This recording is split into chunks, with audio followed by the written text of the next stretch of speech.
40페이지가 본문 시작이에요. 황벽스님의 이제 본문 바로 들어가겠습니다. 40페이지에. 자, 이 책을 통해서 뭘 배우자는 게 아니에요. 자, 이 책을 통해서 뭘 배우자는 게 아니라 우리가 지금 이제 하여튼 좋은 시대를 맞이해서 깨달음은 어려운 게 아니다. 그 깨달음의 내용, 그 중요한 것은 깨닫고 우리의 욕심을 내려놓는 것. 욕심의 내용은 진리에 대한 욕심이에요. 그러니까 깨닫고 욕심을 내려놓는 게 우리 마음 공부 전 과정이에요. 그러면 그걸 위해서 이 책을 가지고 실제로 깨달음의 내용이 우리가 지금 말하는 이거인지를 확인하고 그리고 그러면 이제 욕심을 내려놓을 수 있잖아요. 자, 그래서 지금 이 책을 교재로 공부하는 이번 학기의 목적과 내용은 무언가를 사람들에게 배우자는 게 아니라 배울 건 없다. 지금 내가 진리다. 아, 말해놓고 보니까 이거 한편으로는 시원하고 한편으로는 이걸 감당하려면 참 이게 참 쉬운 말은 아니다라고 하는 생각도 드네요. 근데 우리끼리니까 다 같이 따라해 보세요. 내가 진리다. 이거 그 말하고 있어요. 딱 한마디로 우리 각자 내가 진리다. 거기서 끝. 근데 여기에 토다는 마음이 있어요. 이 말에 맞나? 12를 가리고 싶은 마음? 그게 따라 붙거든요. 그러니까 그 마음이 쉬어지는 게 이제 우리들의 수행이라고 하는 거예요. 그래서 깨달음은 간단하다. 내가 진리다. 내가 공간이며 시간이며 인간이다. 내가 성부, 성령, 선자. 내가 법신, 보신, 화신.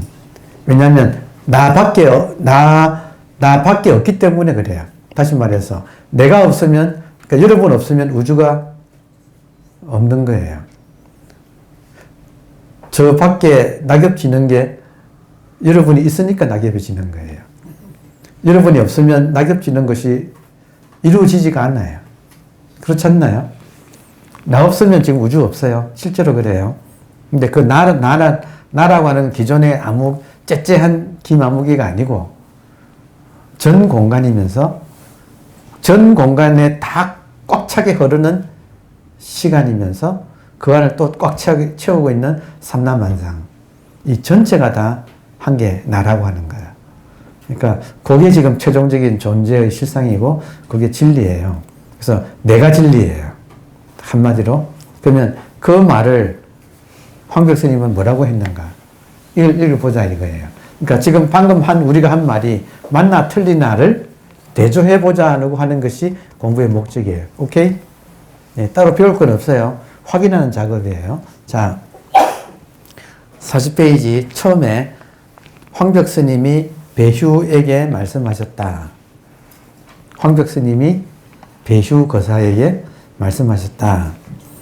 모든 부처님과 일체 중생은 한 마음일 뿐 다시 다른 법은 없다. 그러니까 지금 첫 마디예요. 모든 부처님과 일체 중생은 한 개 의식일 뿐 다시 다른 법은 없다. 지금 황벽스님의 말이에요. 여러분 부처님 중생 하는 것도 보세요. 바다에 물이 가득 차 있죠. 그리고 출렁이고 있죠. 그 안에 거품이 나죠. 다시. 바다 전체에 물이 가득 차 있죠. 근데 그 물이 출렁이죠. 그리고 출렁임에 따라서 안에서 거품이 이렇게 볼볼 올라오겠죠. 이 세계도 같아요. 지금 우리가 보는 세계도 이 전체 공간에 의식이 꽉 차 있어요. 그 의식이 살아 움직이고 있어요. 그리고 거품이 뽀글뽀글 나는 게 지금 부처니 중생이니 하는 말들. 그러니까 예외 없이 모든 것이 한 개의 의식이 동시에 지금 이 순간에도 우리 눈앞을 보세요. 각자 눈앞을. 공간 있죠. 그 공간에 시간이 흐르고 있죠. 그리고 삼라만상이 그 시간이 삼라만상으로 돼가지고 이렇게 물질화되어서 거품처럼 생겼다가 사라지고 있죠. 찰나찰나예요. 그러니까 이게 지금 실상이에요. 그러면 일체 부처니 중생이니 하는 모든 분별을 우리가 분별을 하지만 부처니 중생이니 분별하지만 사실은 일체가 다 한 개의 의식이 인연 따라서 이렇게 놔두고 있는 한 개의 본질이 현상으로 나타나고 있는 것. 이때 본질과 현상이 전체가 다 한 개의 의식이다 이거예요.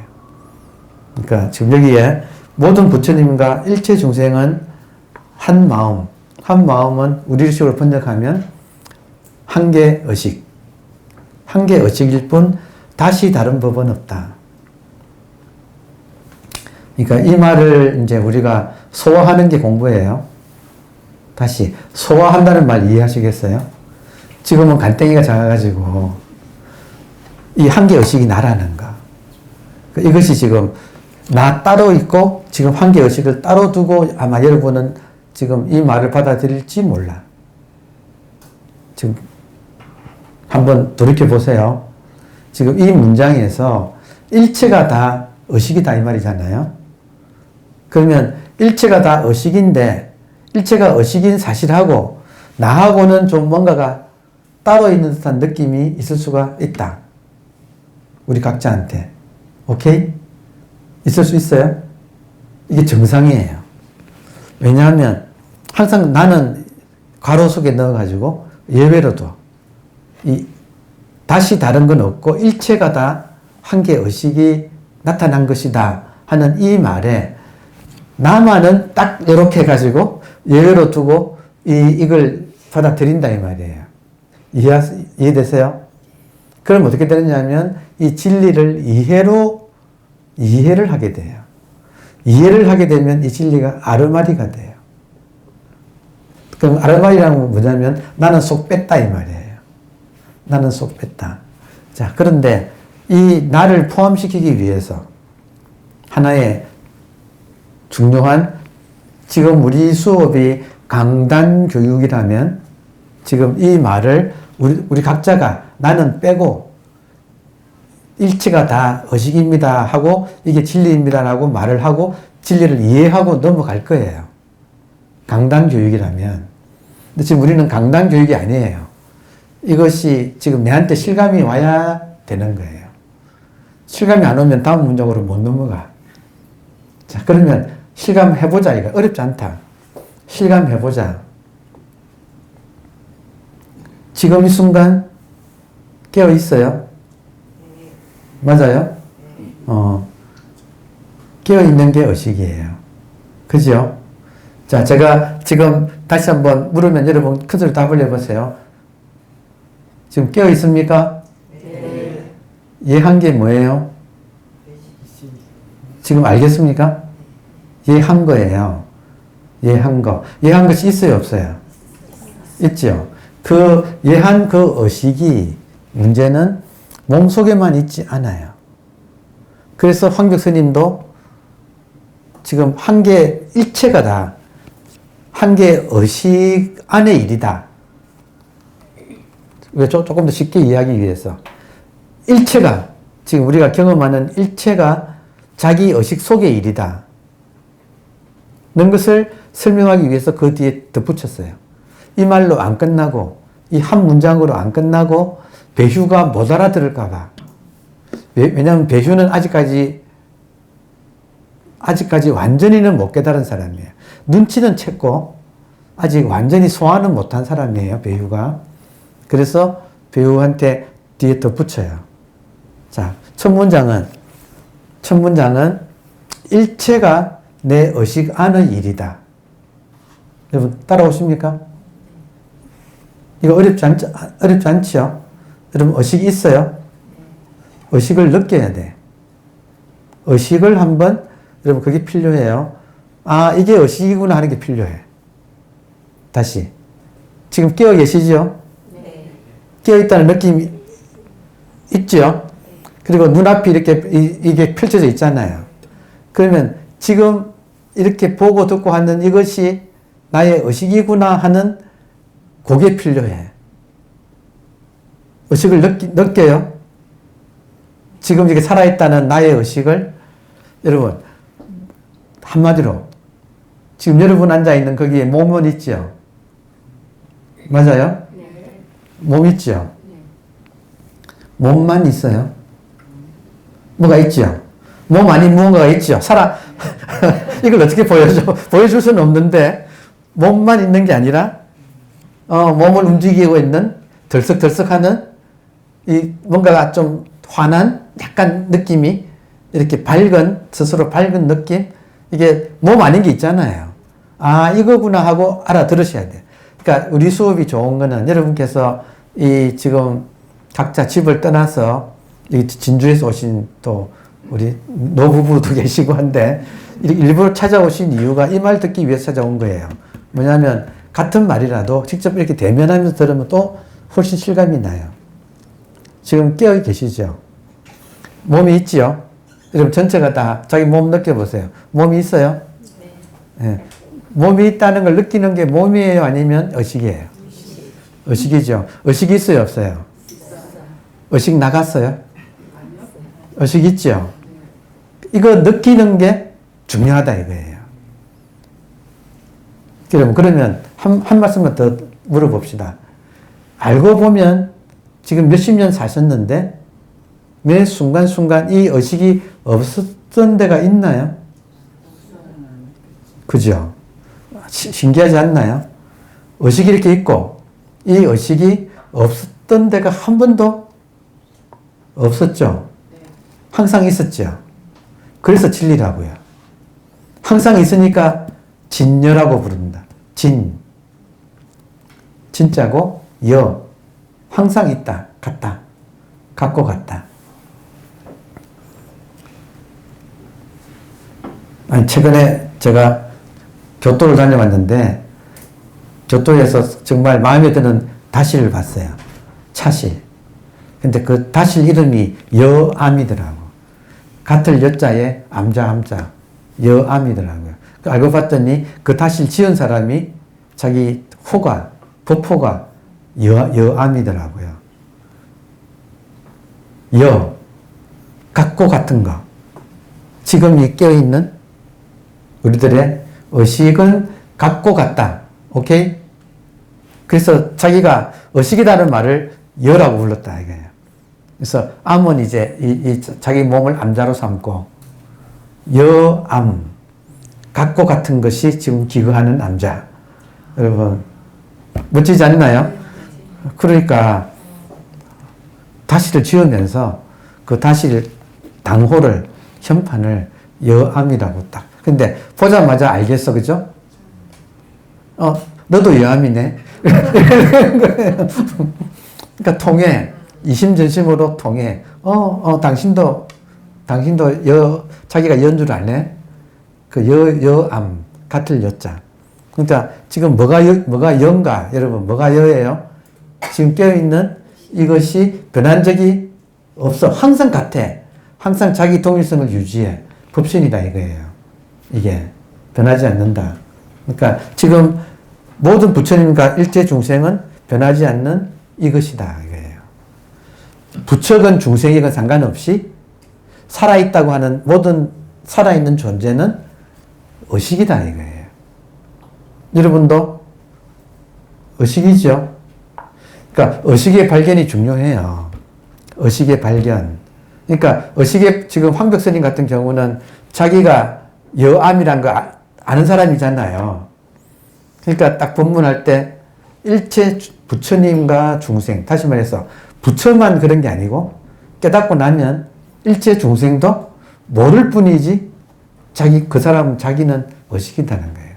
부처님도 의식이고 중생도 의식이야. 부처는 자기가 의식인 줄 아는 사람.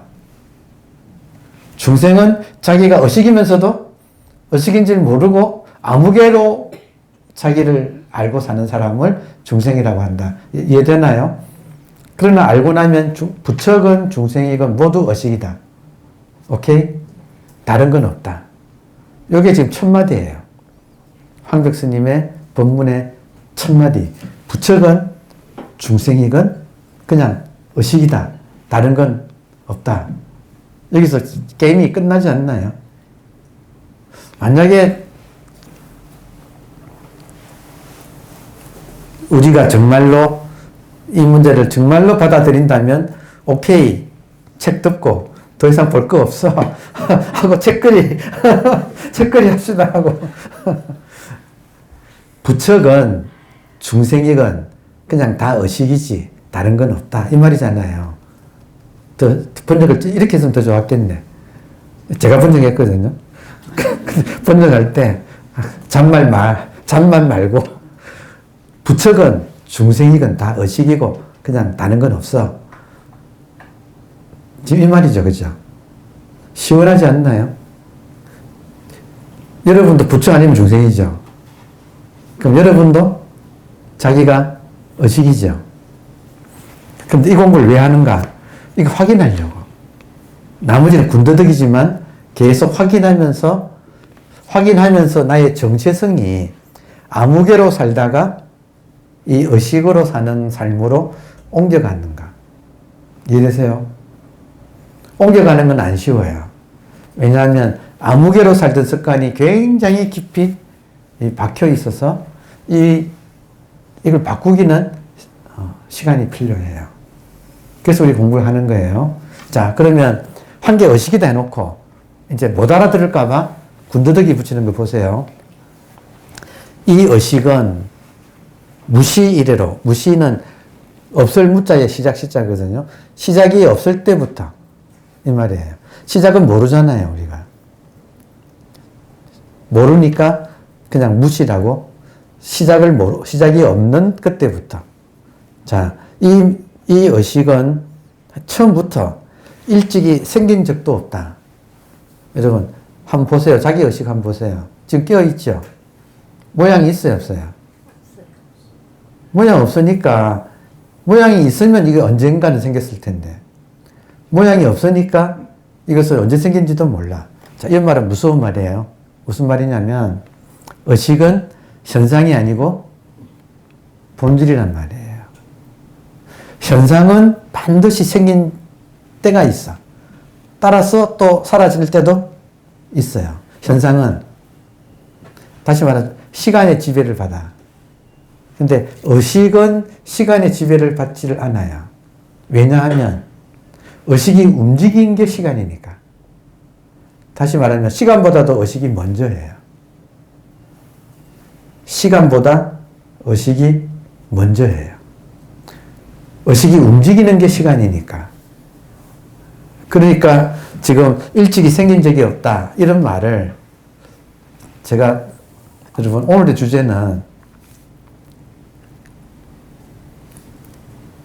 마음 공부도 넓은 의미의 인문학인데 인문학의 주제는 시간이라는 거예요. 그러니까 시간에 대한 인식, 시간에 대한 감각 이게 지금 인간한테는 그 가장 인문학적인 토대가 된다. 시간에 대한 감각. 여러분, 시간에 대한 감각. 그래서 저처럼 오랜만에 옛날 직장 가면 시간에 대한 감각이 확 살아나. 그래서 정말로 모든 것이 다 지나가고 없어서 이게 정말 꿈이구나. 시간에 대한 감각은 우리로 하여금 즉시 현상이 꿈이라는 사실을 통찰하게 만들어줘요. 이해되세요? 이게 없다는 말이 아니에요.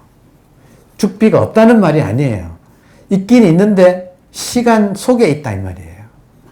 아주 구체적으로 시간 속에 있다. 시간 속에 있는 것은 반드시 생겼다가 사라진다. 따라서 실체가 없다. 시간 속에 있어서 실체가 없다. 이걸 공이라고 한다 이거예요. 불교에서 공이라는 의미는 다시 말하면 깨놓고 말하면 공이라는 의미는 시간이라는 뜻이에요. 없다가 아니고 공이 없다는 말이 아니고 시간 속의 존재들은 전부 다 사라진다는 뜻이에요. 그러니까 색즉 시공 할 때 공이 형용사로 볼 수도 있고 명사로 볼 수도 있어요. 형용사로 보면 시간이란 말이고 명사로 보면 공간이란 말이에요. 색이 동시에 시간이면서 공간이다 이 뜻이에요. 그럼 시간적으로는 그 모양 자체는 사라져. 근데 공간적으로는 이것이 의식이 이렇게 나온 거라는 거예요. 그러니까 이 공간은 여러분 죽비가 공간 차지하고 있죠. 그래 안 그래요? 모든 현상은 공간을 차지하고 있어요. 그죠? 맞죠? 그럼 요 죽비가 차지하는 공간이 지금 여기 있죠? 그럼 싹 옮기면 이 공간은 어떻게 돼요? 그대로잖아요. 이해돼요? 공간은 그대로인데 우리가 공간을 잠시 차지하고 있어요. 우리 몸뚱이가. 맞아요? 몸뚱이는 왔다 가지만 공간은 그대로잖아요. 손을 한번 옮겨보세요. 이 공간을 차지하다가 내리면 이 공간은 그대로고 손은 내려왔잖아요. 이 공간 입장에서는 손이 그림자 같은 거예요. 이해돼요? 현상이 본질인 공간을 불을 태울 수도 없고 물로 적실 수도 없고 페인트 칠할 수도 없고 지금 어떻게 할 수가 없어. 이게 지금 일찍이 생긴 적이 없다는 뜻이에요. 공간은 일찍이 생긴 적이 없다. 들어옵니까? 예. 의식의 공간적인 면을 말하고 있어요. 그래서 이 의식은 무시 이래로 일찍이 생긴 적도 없고 없어진 적도 없다. 그러니까 안심이에요. 내가 이 공간 속에 있는 따라 나타난 몸뚱이면 몸뚱이는 생로병사를 해요. 근데 몸뚱이가 증거하고 있는 이 공간이 나의 실제 진짜 나는 이 공간이다 이거예요. 이 공간은 생긴 적도 없고 따라서 사라진 적도 없다. 그러니까 몸을 나라고 하면 생로병사의 고통 속에서 마음이 울렁이겠지만 공간이 나라는 것을 정말로 이것을 확신하게 되면 생로병사로부터 자유로워진다는 거예요. 그 부처님께서 나는 생로병사를 극복했다 이렇게 말씀하셨죠. 다 정확하게 말하면 율장에 여러분 부처님이 말씀하신 모든 경전보다도 율장이 더 오래된 거예요. 그러니까 우리가 알고 있는 기록 중에서 제일 오래된 오리지널 부처님의 오리지널 사운드 트랙은 율장에 있어요. 이거 마하바카라 대율장이라 그래. 그러면 거기에 율장의 첫 마디가 부처님이 보리수 아래서 성도하시고 이렇게 말씀하셨다 하고 다운표하고 뭐라고 하냐면 나는 불사를 얻었다 그러셨어요. 그러면 이 말이 나는 불사를 얻었다 이 말이 부처님께서 고타마라고 하는 아무개로서 몸으로서 고타마라고 하는 개체로서 불사를 얻었다는 말이에요? 아니면 당신이 깨닫고 나니까 당신이 이 공간 자체인 의식으로서 깨닫고 나니까 이것은 생로병사로부터 물들지 않더라는 걸 깨닫다는 거예요. 어느 쪽이에요? 후자잖아요. 몸이면서 불사를 얻었다고 말할 수는 없잖아요. 그런 뜻이 아니다 이거예요. 부처님이 깨달았더니 나의 본래 면목이 의식이라는 걸 깨달았다. 의식은 형상이 없죠. 그래서 의식을 흔히 없이 있다 그래요. 이 말 들어옵니까? 의식은 없이 있다. 근데 몸뚱이는 있이 없다. 말 들어옵니까? 그러니까 여기에 대한 통찰. 그러니까 지금 사이렌 소리 들리죠? 듣는 게 의식입니다. 그죠? 이 의식의 발견이 그렇게 중요하다 이거예요. 의식을 발견하면 나는 불사를 얻었다라는 말을 할 수 있게 된다. 맞아요? 내가 몸뚱이인 아무개로서 불사를 얻을 수는 없다. 그건 거짓말이잖아요. 근데 그게 아니다 이거죠. 그게 아니다. 불사를 얻었다. 이 말은 내가 의식임을 깨달았다. 깨달았다니 의식은 일찍이 생긴 적도 없고 없어진 적도 없다. 그러니까 이게 지금 알고 보면 쉬운 말이 아니다. 저 표현은 무서운 말이다. 그러니까 이런 말을 탁 이렇게 와닿게 하는가. 첫 문장이 뭐예요? 부척은 중생이건 모두 의식이다. 의식으로서는 평등하다. 겉모양은 부처와 중생이 다르지만 겉모양은 부처와 중생이 다를지 몰라도 의식으로서는 본질로서는 평등하다. 그리고 이 세계에는 의식밖에 없다. 딴 거 없다. 모든 인간은 그 본질이 의식이다. 해놓고 근데 이 의식은 일찍이 생긴 적도 없고 따라서 사라지지도 않는다. 그러니까 안심이다 이거예요. 안심이다. 여러분 제가 여러분께 이렇게 뭐라 그러나 약간 원래 동양에서 쓰는 선생이란 말은 먼저 태어났다는 뜻이에요. 우리가 선생님 그러잖아요. 선생님의 원래 뜻이 선, 먼저 선에 생, 태어났다는 뜻이에요. 선생. 그러니까 먼저 태어난 사람이 먼저 또 공부도 하지요. 맞아요? 그러면 선생의 역할을 하는 사람은 약간 먼저 공부했다는 그거잖아요. 그러면 이 공부를 좀 먼저 한 입장에서 여러분께 공유할 수 있는, 약속할 수 있는 것 중에 하나가 안심이 생겨요. 안심. 하늘이 두 조각이 나고 땅이 갈라져도 안심이라는 게 생겨. 안심. 의식은 그 무엇에도 물들지 않는다고 하는가. 이것이 영원하다고 하는가. 그러니까 여기에 대해서 우리가 익어지면 익어질수록 마음은 안심하게 돼요. 안심한다. 안심하면 부동, 움직이지 않게 돼요. 안심하고 부동. 그리고 안심하고 부동하면 이 말을 소개를 하고 싶네요.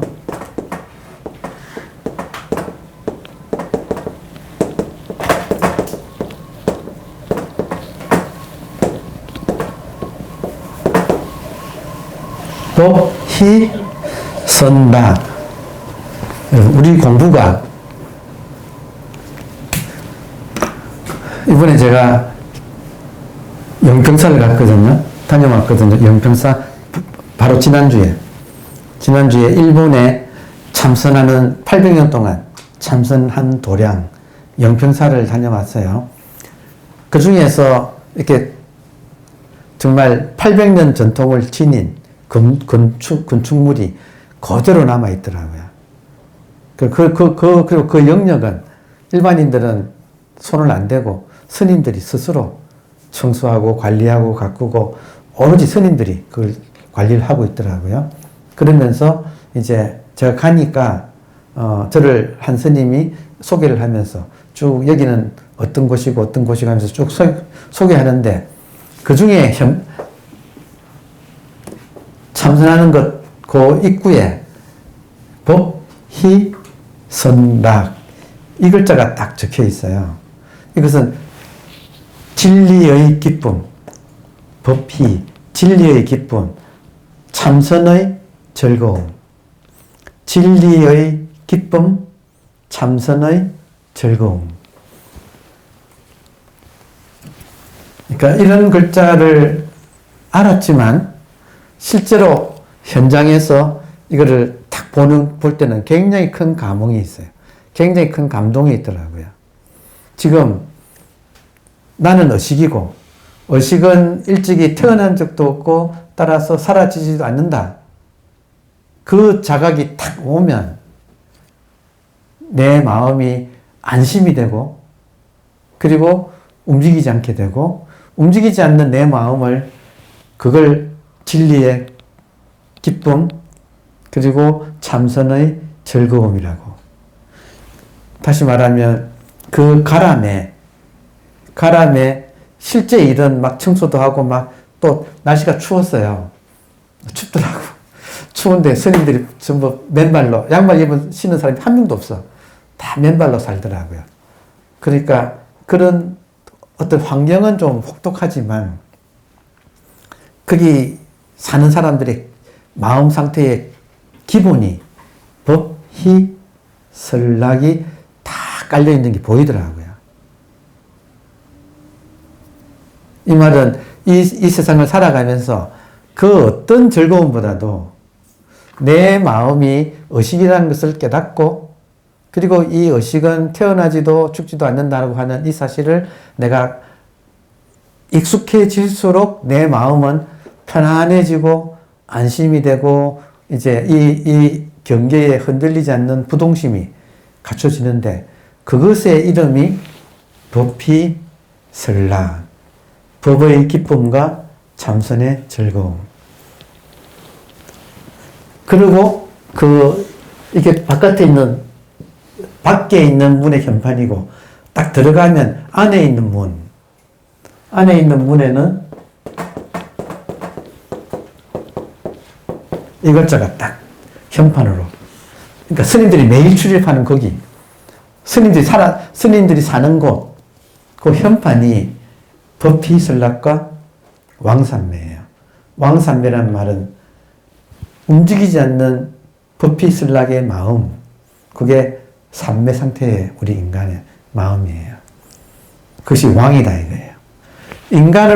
인간으로 살면서 다시 말하면 기왕 몸을 가진 현상으로서 살아가는 인간으로서 느낄 수 있는 최고의 어떤 느낌, 감정, 그러니까 그것이 삼매라고 하는 것. 그 삼매라고 하는 것은 우리 마음이 고요해가지고 이 모든 것에서 흔들리지 않는 부동심을 얻는 것. 그러니까 왕이 삼매다. 인간의 왕은 삼매다 이거예요. 인간이 체험할 수 있는 최고의 경험은 삼매 경험이다. 그러니까 거기서는 지관타자, 오직 않는다. 왜 않는가? 왕삼매를 내 일신에서 실현하기 위하여. 그것이 인간이 느끼는 최고의 기쁨이고 최고의 즐거움이다. 법희 설락이다. 그러니까 이 모토가 딱 그 현판으로 모든 걸 다 말해주고 있어요. 그러니까 긴 말이 필요 없는 거죠. 그러니까 지금 우리가 참선하면서 이런 걸 통해서 빨리 나의 본질이 의식이라는 걸 깨닫고 다음에 이 출렁이는 마음, 이 경계에 왔다 갔다 하는 마음, 이것을 잡아가야 돼요. 이걸 잡아가는 방법을 지관타자, 오직 않는다. just sitting. 그거 가지고 왕삼매를 딱 추구하는 거. 그러니까 진짜 간단 명료하게, 그래서 이게 좀 800년 동안 조금 더 흐트러지지 않고 창시자의 전통이 그대로 내려오더라고요. 그리고 실제로 저를 하여튼 소개한 스님, 똘망똘망해가지고, 많이 한 30살 좀 됐을까? 근데 거기가 참선하는 스님들의 사관학교더라고요. 그러니까 학생 80명에 교수 30명. 네. 그래서 딱 집중적으로 공부만 하는 그런 곳인데, 거기서, 그리고 저를 소개한 스님한테도 느꼈지만, 아침에 일어나서, 3시 반에 일어나서 잠깐 씻고, 4시부터 50분간 참선하고, 그리고 10분 이제 휴식하고, 이제 방에 좀 이렇게 옷을 더 껴입고 올라가서 법당에 제일 높은데, 7단가람에 제일 높은데, 법당에 올라가서 조과, 아침 일과를 하는데, 전 스님이 다 모여가지고, 아침 일과를 하는데, 약간 감동받았어요. 저한테도 나눠주는데, 보면, 우리 같으면 절에 가면 법요 하는 책이 있잖아요.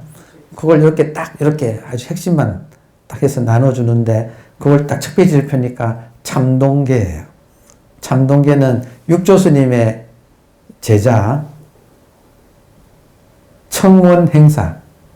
이게 남학회양 육조스님의 두 제자, 가장 뛰어난 두 제자가 남학회양과 청원행사예요. 남학회양 밑에서 마조가 나왔고, 우리 한국의 임재종이 그쪽이고, 여기 청원행사 밑에서 석두희천이 나오거든요. 석두희천이 쓴 참선 요지가 참동계예요. 그러니까 그쪽은 묵조선 조동종 계열이라서 이 지금 영평사가 그래서 자기들의 조상으로 올라가면 석두스님이에요. 그 석두가 쓴 참동계 내용은 이거예요. 똑같아. 모든 부처님과 일체 중생은 한 마음일 뿐 다시 다른 법은 없다. 하고 시작을 쫙 해요. 그러니까 매일 아침에 그걸 같이 읽어요. 그리고 1시간 동안 참동계로부터 시작해가지고 그쪽에서 정해놓은 그 경전들이 있더라고요. 어록 중심으로 1시간 동안 같이 읽어요. 읽으면서 제가자들도 같이 동참해가지고 그러니까 그걸 아침 일과라고 부르더라고요. 아침 일과. 매일 아침 그걸 하는 거야. 그러니까 매일 아침 하면 여러분 생활 자체가 딴 데 신경을 못 쓰게 돼 있어요. 왜냐? 춥고 배고파. 한마디로 말해서 밥은 조금밖에 안 줘. 아침은 죽 먹고 밥은 조금밖에 안 줘. 그리고 되게 추워요. 하여튼 제가 갔을 때 지난주니까 추웠어요. 그게 눈이 많이 오는 거죠. 특히 일본에서 아주 4,000m 산의 산록이에요. 굉장히 높은 산이잖아요. 그러니까 아무튼 춥고 배고픈데 딱 초지일간 모든 사람이 함께 합숙 한 방에서 같이 자요. 그러니까 딱 그렇게 일과가 짜여져 있어가지고 한 4년간 그 생활을 하고 나면 완전히 죽물이 확 들겠더라고요. 상황 이해되죠? 네. 그러니까 딱 요거 하나를 실천한다. 일체 부처와 일체 중생이 겉모양은 다르지만 본질은 전부 다 의식 하나일 뿐 다시 다른 법은 없다. 이 의식은 일찍이 생긴 적도 없고 따라서 사라지지도 않는다. 근데 나는 누구인가? 의식이다. 지금 당장 이렇게 확인되는 거. 그래서 이 의식으로서 자기가 확립되면 법희 설락이 생긴다. 이게 진짜 열반의 기쁨이잖아요. 그러면 우리 마음이 안심이 되면서 부동심이 되어가지고 그 어디에도 흔들리지 않는 아주 딱 그러면서 한 인간은 보살로 변하는 거예요. 보살이라고 하면 정확하게 보살에 대한 여러분 우리가 지금 불교 교리 배우잖아요. 제가 불교 교리 배운 지 오래되면서 마지막 이해 안 되는 부분, 불교 교리에서 마지막 이해 안 되는 부분이 보신이라는 개념이었어요. 그럼 저는 지금도 그 생각해요. 누가 불교 공부를 꽤 했다고 하면, 불교 공부를 꽤 했다고 하면, 제가 그분한테 보신을 뭐라고 생각하십니까? 물어보고 싶어. 근데 제 생각에는 자신있게 답하는 사람이 만나기가 어려울 거예요. 왜냐? 스스로 보신이 되어보지 않으면 보신이 뭔지 몰라. 여러분, 법신이란 말이 쉽게 이해되죠? 진리 자체인 몸. 법신. 화신은 지금 이렇게 몸뚱이로 받아 나온 몸이잖아요. 법신하고 화신은 쉽게 이해가 돼요. 근데 보신은 불교 사전에 보면 뭐라고 되냐면 수행의 과보로 얻는 몸이라고 되어 있어요. 불교 사전에 수행의 과보로 얻는 몸. 그러면 보신이 뭐냐 물어보면 그 사람이 수행을 통해서 실제로 얻어야지 보신이 나와. 이해돼요? 이거는 이해의 영역이 아니고 실제로 자기가 수행을 해서 그 수행의 결과로 얻는 몸. 수행의 결과로 얻는 몸은 뭐냐면 여러분 내 마음이 안심이 되고 부동심이 되고 선정산매심이 되고 그리고 법피설락에 내 마음이 저렇게 착 가라앉아서 안정이 되면 그때 경계에 따라서 일어나는 마음. 그때 내 마음이 부동심이 되었을 때 그때 경계를 딱 만나면 일어나는 마음, 내한테서 일어나는 그 마음이 보신이에요. 그러면 보신이 뭔지를 알려면 내가 그 부동심이 되어야 부동심에서 그 마음이 일어나 봐야 내가 알 거 아니에요. 오케이? 이해돼요? 그러니까 보신이 뭐라고 하면 설명하기 참 까다로운 거예요. 이해되죠? 자, 그러면 이렇게 제가 지금 있고 여러분이 계시잖아요. 그러면 제가 처음에 보세요. 여러분 한 분 한 분이 개체로서는 아무개들이잖아요. 그리고 개성이 있고 성별도 다르고 나이도 다르고 다 다르잖아요. 근데 한 분 한 분이 의식이잖아요. 의식으로서는 평등하잖아요. 오케이? 그럼 그 의식이 보이면 저의 의식과 여러분의 의식이 소통할 때 그때 일어나는 마음이 보신이라고요. 그러니까 정말로 그 사람이 미운 자식을 넘어서 그 안에 있는 신성한 의식으로 내가 상대하게 될 때, 그때 내 마음에서 상대방을 향해서 일어나는 마음이 보신이라고요. 이해돼요? 그 보신을 일으킬 줄 아는 사람이 보살이야. 오케이? 그리고 보살한테는 정말로 돼지 눈에는 다 돼지로 보이고 보살 눈에는 다 보살로 보이는 거예요. 그러니까 정말로 그 사람의 외모나 성별이나 직업이나 이런 거에 관계없이 그 사람의 의식이 보일 때, 의식은 완벽하잖아요. 일찍이 태어난 적도 없고 죽을 수도 없는 거. 그러니까 그렇게 보일 때 내 마음이 그 사람을 어떻게 대하겠어요? 저절로 합장이 된다니까. 그러니까 정말로 이 자기의 의식을 보는 사람은 남의 의식도 보고, 그러면 남의 의식을 보면 내 마음에서 저절로 공경심이, 상불경보살 이런 말이 있잖아요. 경전에 누구를 봐도 합장하고 인사하는 그런 보살. 그러니까 그 말이 헛말이 아니다는 거죠. 그렇게 될 때 정말로 기독교로 말하면 보시는 성령이거든요. 그러니까 모든 게 성령의 역사라는 게, 지금 한 분 한 분이 성령이라는 게, 성령이 이렇게 살아서 움직이고 있다는 거. 그러니까 여러분 되게 기분 좋아요. 한 분 한 분이 보살이 이렇게 지금 이렇게 앉아 계셔서, 여기가 보살의 바다야. 한 분 한 분이 다 보살. 그리고 보살끼리 서로 간에 아무 말 없어도, 여러분 중생끼리는 앉아 있으면 말 없으면 아이스가 돼요. 냉랭해져요. 근데 보살끼리는 말 없이 탁 앉아 있으면 그게 법이 설락으로 가득 차는 거예요. 그러니까 법이 설락 이해되시나요? 한 인간이 의식이 투명하게 깨어나서 의식과 의식의 소통이 일어나는 그 맛이 법이 설락이라는 거죠. 그러니까 우리 공부가 우리로 하여금 이렇게 전환시켜 주는 것은 남을 볼 때 한 분 한 분한테서 그 안에 있는, 인도식으로 말하면 한 분 한 분 안에 있는 신을 보게 되는 그 눈을 뜨게 해준다. 그러니까 그런 소통이 우리로 하여금 법비설락을 일으키고, 그러면 모든 고통이 아닌 게 된 거지. 이해되나요? 문제를 일으키던 자식이 걔도 나름대로 하나의 생명체가 그 안에서 아름답게 꽃피고 있는 모습으로, 그러면 어떻게 도와줄까 하는 생각이 생기잖아요.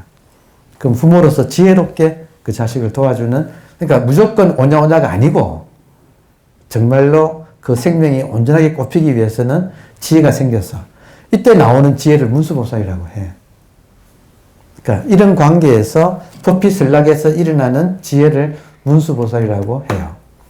그러니까 이번에 영병사 가보고 느낀 것 중에 하나가, 그 선방에 들어가면 일종의 군대 내무반처럼 이 바닥 위에 이렇게 마루들이 쫙 깔려가지고 거기서 자고 거기서 참선해요. 근데 그 한복판에 들어가면서 갈 때까지는 차수하고, 그 앞에 서면 이제 합장하고 인사를 하고 들어가요. 근데 합장하고 인사하는 거기에 누가 있느냐? 한가운데. 참선하는 그 방에 한가운데 사자가 엎드려 있고 문수보살이 딱 사자를 타고 있는 목각 조각이 딱 있더라고요. 물어보니까 모든 선방에는 문수보살을 모신대요. 문수보살이 뭐예요? 지혜잖아요. 그러면 문수보살이 지혜를 일으킨다 할 때 문수보살을 모시면 이런 이치를 아는 사람은 내 마음이 법피설락 평정심이 이루어지고 거기서 법피설락 상태에서 어떤 경계를 보고 지혜가 나올 때 내 안에서 문수보살이 출현하잖아요. 그게 참선의 목표다 이거예요.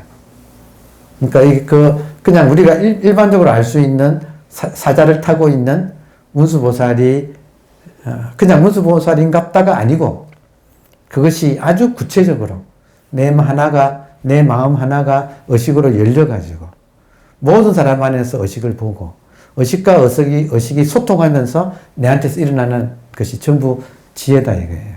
그게 문수보살이다 이거죠. 그럼 문수보살은 누구한테서 나와요?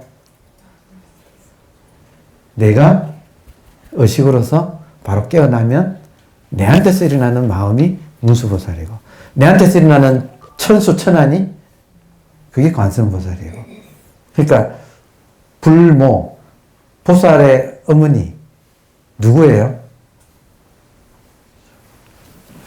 모든 보살의 어머니가 누구예요? 나다 이거예요. 근데 그 나가 어떤 나인가? 여러분 그 나가 우리는 모든 보살을 낳으려고 하는 사명을 띠고 이 땅에 태어났다. 원래는 뭐였죠? 제가 초등학교 6학년 때 배운 건데 우리는 민족중흥의 역사적 사명을 띠고 이 땅에 태어났다. 제가 초등학교 6학년 때 그거 배웠어요. 자, 우리는 민족중흥 대신에 보살중흥의 진짜 역사적 사명을 띠고 이 땅에 태어났다. 그럼 내가 할 일은 내 마음이 스스로 나의 본질이 의식이란 걸 깨닫고 내가 나의 의식을 자각하면서 남도 의식이란 것을 같이 보게 되면 의식과 의식이 소통하면서 일어나는 공명 그게 법피설락이고 거기서 내 마음이 일어날 때 그때 일어나는 게 보살이다. 이게 지혜로 나오면 문수보살이고 자비로 나오면 관세음보살이고 그리고 행원 어떤 원을 세워서 그걸 실천하는 쪽으로 나오면 보현보살이 되고 그리고 모든 지옥 같은 이 세계에 있는 사람을 정말 마음 아프게 연민의 눈으로 이렇게 보게 되면 지장보살이고 이 보살들이 누구를 인하여 출현하는가? 그래서 수행하는 거예요. 수행의 목적을 아시겠어요?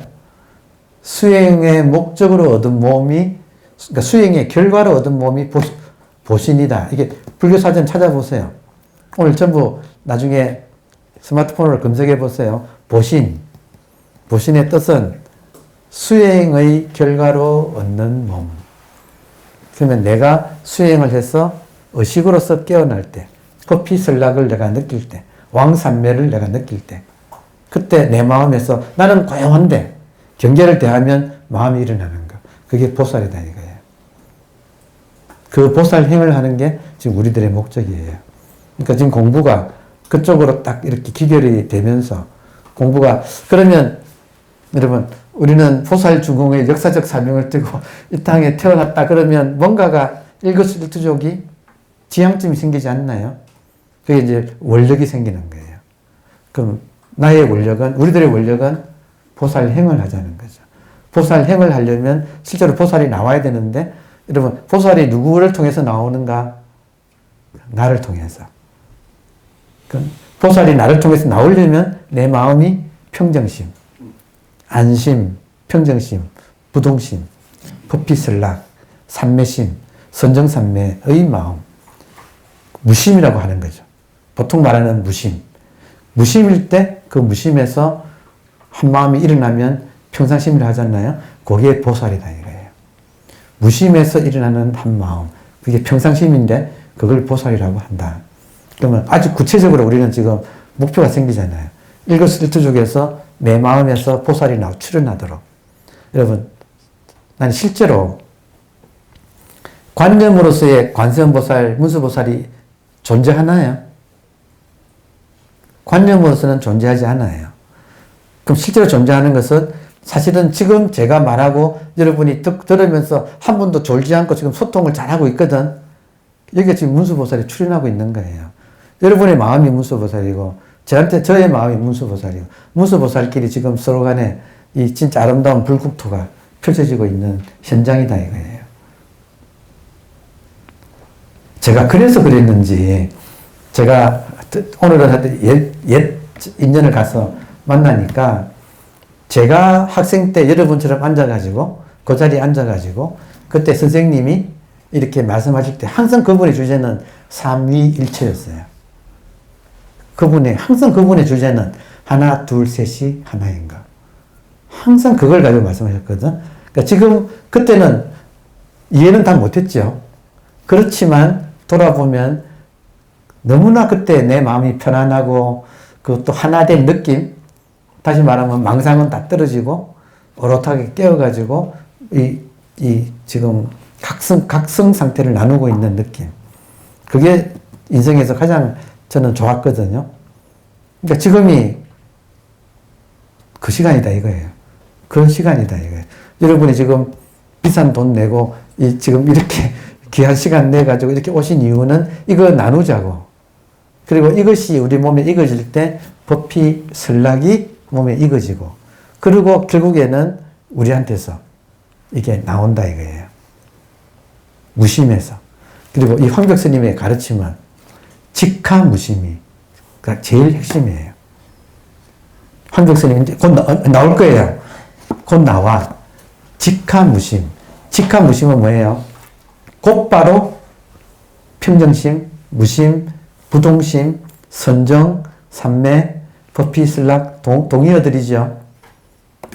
다시 말하면 우리가 의식이 의식을 의식하는 그 자각의 상태. 그러니까 그 상태, 의식을 의식하고 있는 그 자각의 상태. 그게 무심인데 그 상태로 직함, 바로 들어간다. 훈련이 필요하지요. 좋은 점은 된다 이거예요.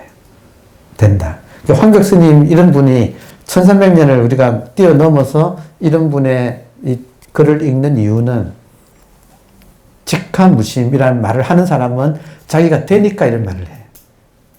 이해되세요? 딱 앉으면 모든 생각이 탁 사라지고 선정삼매로 딱 들어간다.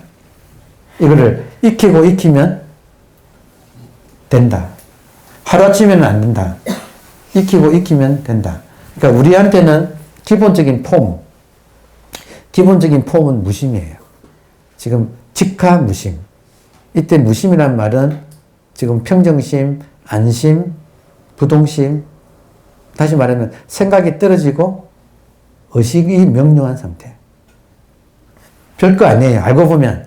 그러니까 제가 오늘 여러분께 진리는 알고 보면 별거 아닙니다. 지금 이 순간 깨어있는 의식입니다. 라고 말했잖아요. 제가 이렇게 말을 할 수 있을 때까지, 다시 말하면 제 양심에 걸리지 않고 이렇게 말할 수 있을 때까지 시간이 많이 걸렸어요. 의식을 알아채고서도 여러분 바로 이 의식밖에 없습니다. 라고 말하기까지는 시간이 많이 걸렸어요. 이 하루아침이 된 건 아니에요. 왜냐하면 모든 인간의 양심이 있잖아요. 지는 안 되면서 남들 보고 하라 그러면 안 되잖아요. 근데 익어지니까 너무 이거 간단하고 쉽고 간단하고 명료하고 당연해. 모든 사람이 그냥 의식이에요. 그러니까 내가 그것이 확인되니까 그다음부터는 다 의식인 거예요. 상대방이. 그리고 저한테는 개인적으로는 그 일본 나라의 법융사라고 하는 절이 있는데 거기 고구려 담중이 그린 금당 벽화가 그런 말 들어보셨죠? 일본에서 가장 오래된 절이에요. 그건 5세기니까 1500년 전에 지금 목조 건물이 살아남아 있잖아요. 근데 거기에 고구려 스님 담중이 그린 그 벽화가 있는데 물론 불이 났지만 그게 있는데 그 금당을 가보니까 스타일이 지금 절하고는 지금 법당하고는 다르더라고요. 그러니까 거기 가서 제가 이렇게 의식이 깨어나면서 의식이 당연해지면서 나만 있는 게 아니고 모든 사람이 의식이 있다는 것이 너무너무 당연해졌을 때 그때쯤 해서 나라의 법륜사의 금당을 가니까 거기는 스타일이 부처님하고 보살들이 수미단 위에 있지 않고, 우리나라 절은 거의 100%가 수미단 있잖아요. 수미단 위에 불보살 계시죠. 그리고 그 아래는 전부 절하고 기도하고 하잖아요. 맞아요? 근데 그 금당은 그게 아니고, 불보살이 수미단에 안 계시고, 우리처럼 절하고 기도하는 밑에 내려와 계시더라고요. 그러니까 이 같은 레벨의 공간에 보살들이 이렇게 있으니까 거기를 내가 있으면서 딱 이렇게 느껴지는 게 그 보살들이나 나나 의식으로서 같이 지금 소통이 되는 느낌이 탁 들면서 그 보살 한 분 한 분이 조각인데 갑자기 확 살아나는 느낌. 그래서 보살들 사이, 실제 보살들 사이에 내가 있다는 느낌. 보세요. 제가 저의 의식에 확신을 완전히 가지고, 그리고 보니까 남들도 다 의식이야. 생긴 건 다 다르지만. 그런 것이 딱 어느 정도 익었을 때 그런 현장에 가니까 마침 그 절은 불보살이 수미단 위에 있는 게 아니고 밑에 이렇게 있는데 그 사이에 이렇게 있으면 지난해나 이렇게 되잖아요. 같은 레벨. 진짜로 한 분 한 분이 그때부터 살아 움직이는데, 그러니까 그 불보살 사이에 제가 있었던 걸 느낀 이후, 그날 이후로는 이렇게 사람들 사이에 있으면 전부 다 불보살인 거예요. 그래서 불보살 사이에 제가 있는 거예요. 이게 불국토가 아니고 뭐가 불국토 얘기했습니까? 그러니까 결국은 눈 하나가 바뀌면, 돼지 눈에서 보살 눈으로 눈 하나가 바뀌면 이 세계가 전부 보살이 되면 낱낱이. 그러니까 삼천 대천 세계에 가득 찬 끝이 없는 부처님, 이런 말 하잖아요. 제 말 맞지요? 시공간 전체에 가득 찬 부처님, 이렇게 예불할 때 그런 말 하잖아요, 우리가. 실제로 그 말 하는 사람, 그 말을, 그 예불문을, 그 말을 쓴 사람의 눈에는 일체가 다 부처로 보였다는 소리예요. 맞죠? 그러면 언제 일체가 이렇게 다 부처로 보이는가? 내 눈이 떠지면 전체가 다 불보살로 보인다 이거죠. 그럼 내 눈이 떠진다는 건 무슨 소린가? 내가 지금 의식이라고 하는 이 자각 하나로부터 시작되어서 그걸 증명해주고 있는 게 황교 스님의 말씀이다 이거예요. 하여튼 제가 이번에 지난주에 일본 갔다 오고 견문이 중요하다고 느꼈어요. 견문이 중요하다고 느꼈는데 갈수록 견문이 깊어지고 디테일해지더라고요. 제가 정말 한 명의 문화인으로서 이런 한국, 일본을 넘어서서 정말 진리에 눈이 떠이면 떠일수록 모든 도처의 진리가 드러나 있는 것을 다 보게 된다. 그리고 이제 그런 데서 정말 우리의 불교가, 그 법륜사는 한국인이 같이 지은 거예요. 그러니까 우리의 선조가 지어놓은 그 찬란한 문화 속에서, 그 디테일에서 이상하게 불보살이 위에 안 있고 내려와 있다. 같은 레벨에서 있다. 그러니까 그 느낌이 확 저로 하여금 이런 보신에 대한 감각을 확 일깨워가지고 일종의 보신이 무슨 말인가를 몸으로 절절하게 느꼈다.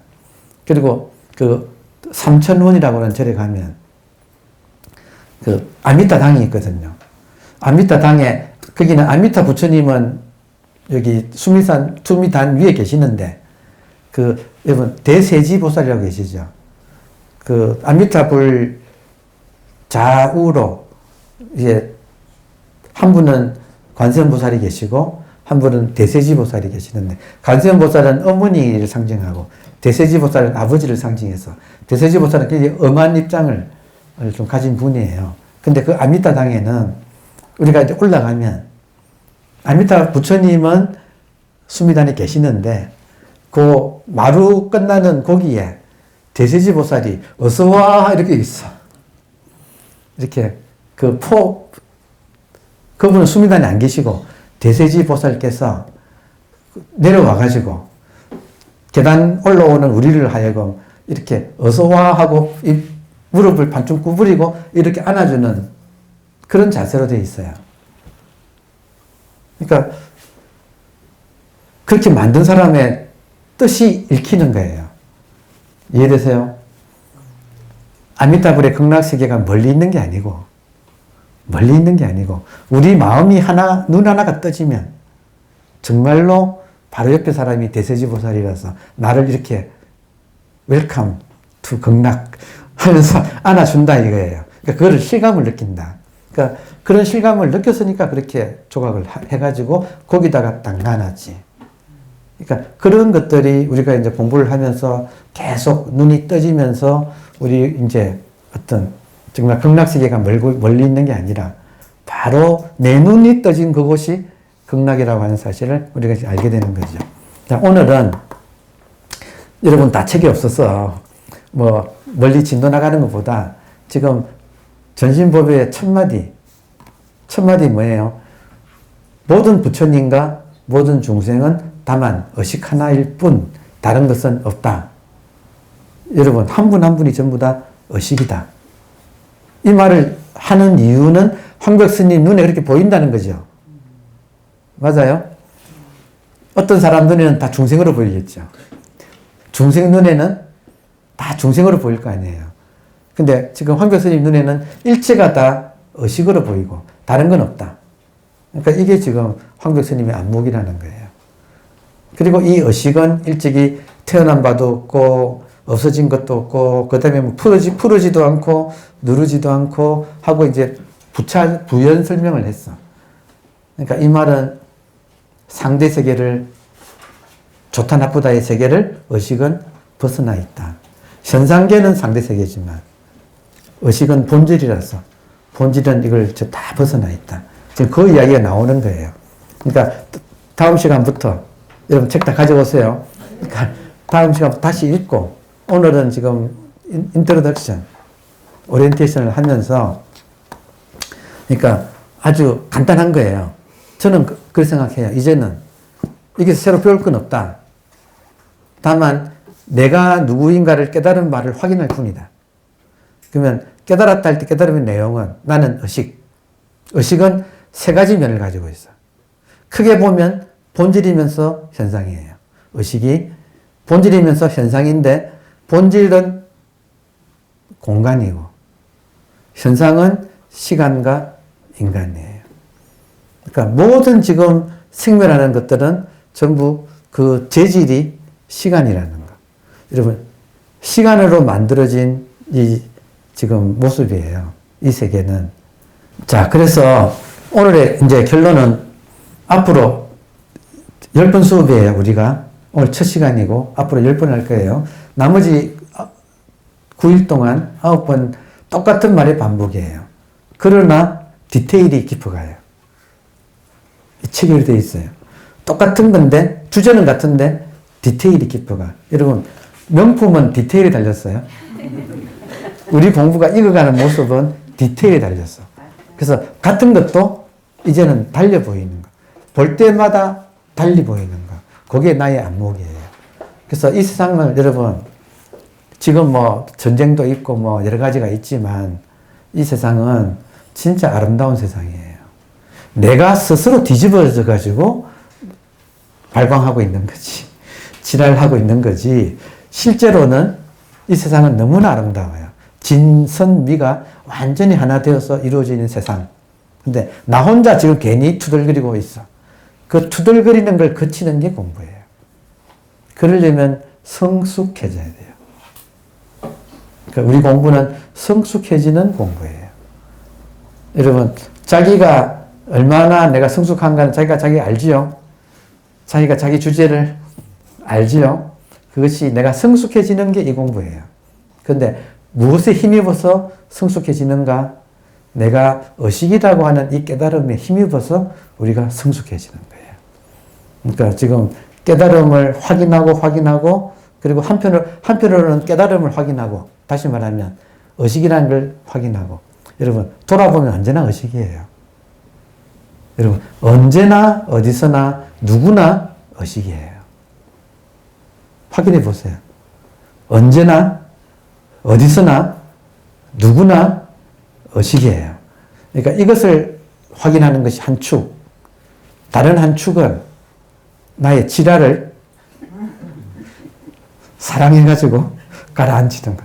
그래, 고생 많았지. 하면서 얘한테 내가 자비를 주는 거. 나의 그 안에서, 여러분, 속이 막, 이거 이해돼요? 나만 그런가? 속에서 막, 뭐 하나가 막, 이거 있죠? 그러니까 얘를 사랑해가지고, 이제, 사랑으로서 얘를 받아들여가지고, 성숙시켜주는 거. 그게 한 축이에요. 깨달음을 확인하고, 나의 모든 방황을 멈추는 거.